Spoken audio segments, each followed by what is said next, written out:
So by now you're seeing that We Connect can really change the way you discover pleasure. But there's one way to make it even more personal. When you pair your sync, there are 2 extra unique modes that will have you experiencing next level pleasure. So get paired up and let's explore. To start, click the little down arrow right here.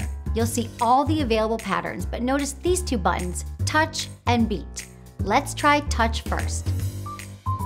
Just take one finger and touch the screen.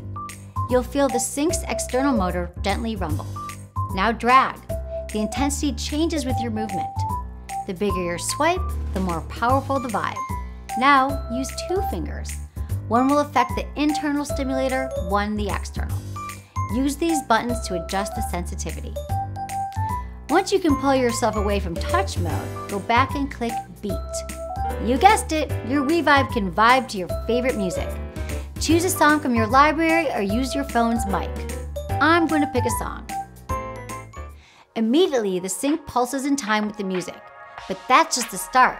By swiping right or left here, you can choose to have the vibrations react to the song's bass, mid-range, or treble tones, and you can mix it up. Have the internal vibe to one part of the music and the external vibe to another. So take your time and have fun.